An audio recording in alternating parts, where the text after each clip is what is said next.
Hi, how can I? Hey, F-name, I'm the guy who leaves those notes on your car for 50% off lawn care. I'm really sorry. I'm so embarrassed you haven't heard from me in a while. Things have been crazy for me personally. I moved this summer, but anyway, I'm back. Check your windshield. I'll be there every week from now on.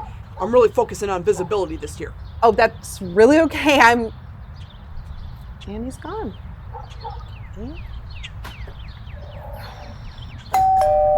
You know, it's really fine. Hey friend, remember me? I'm that annoying ass dog that barks all night in your neighbor's yard while you're trying to sleep. I have to apologize because I haven't woken you up in a few months, but now I'm back in the game! I had surgery, so Don and Cherry kept me inside, but now they're sick of me, so I'll be freaking out at 2 a.m. from now on! Can I opt out of this, or...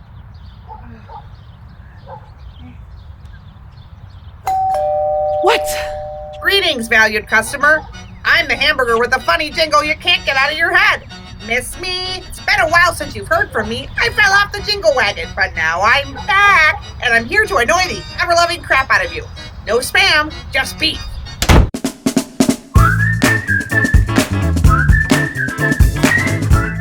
Hey, this is RKA, and this is another episode of Awkward Marketing. Because marketing your small business can be awkward, sometimes awful. I'll help you make it awesome. It happens to the best of us. You get busy, you get writer's block, you don't know what to say to your people, so you let your email list freeze up like a bag of unloved chicken cutlets at the back of your freezer. Before you know it, the list is rock hard and covered in those little snow cone ice crystals. But then you make an even worse mistake. You put that chicken cutlet email in the microwave and choose the "I'm sorry I haven't emailed in a while" setting and pray you can give it new life. Ugh. Tastes like rampant unsubscribes, rubbery, and bad for the soul. I know the pain of letting a warm email list go cold, but repeat after me. I solemnly swear not to send an apology email to warm up my list. Now go write that down, sign it in blood, and tell every email marketer you know. Here's what happens when you send up a flare to your subscribers when you've come back from letting your email list go cold. First, you're drawing attention to the problem and immediately adjusting your audience's perceptions of you down. It's like you're shining a spotlight on your lack of consistency, which sends the subtle message, Hey, I'm struggling with sustainability. Let's just hope that doesn't bleed over into the work I could do for you. Second, let's be real. Your people probably didn't even notice until you pointed it out. I think Carly Simon sang about this. You're so vain. You probably think everybody's wondering why you don't email more often. Seriously though, when was the last time you asked yourself, wow, I haven't received an email newsletter from my dry cleaner in a while. Is something wrong?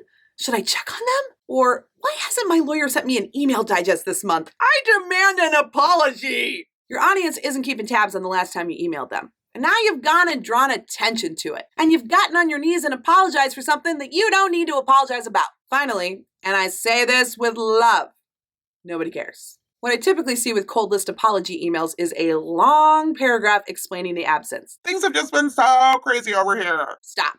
If I've willingly submitted myself to your marketing emails, it's probably because you promised me something of value. And now you're gumming up my inbox with 150 words about how you're So overwhelmed, but you promised to do better. No.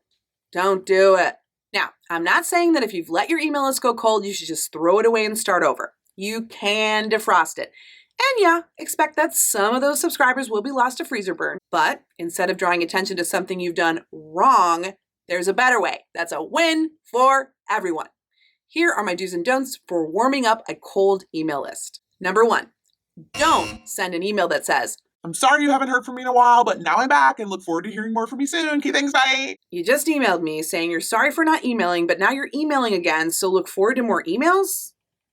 What was the point of that? Do treat this email defrost like you're starting from scratch. And what does that look like? I like to say that when someone subscribes to your list, you've just made your first sale. Someone has just given you something of value to them, access to their precious inbox, and now it's on you to provide something of value in return. So if you're warming up a cold list, approach this like a lead magnet. Give them something that rocks their world. So instead of you apologizing to them, they'll be thanking you for showing back up again. Number 2, don't sell to them. You can't defrost a cold email list with a pitch. You'll just burn the damn thing to the ground. Do use this email to start rebuilding the connection and relationship with your audience. Giving them a win is step one, but you can take it a step further by inviting engagement in your email, like in the PS. Ask a question, ask for feedback, ask them what they want, and make sure you reply to all your email responses. You can do this personally or have someone on your team do it, but the important thing is if you send a warm-up email and then give your subscribers the cold shoulder when they respond, they're gonna feel burned. Unsubscribe. Number 3, don't bog them down with too many calls to action.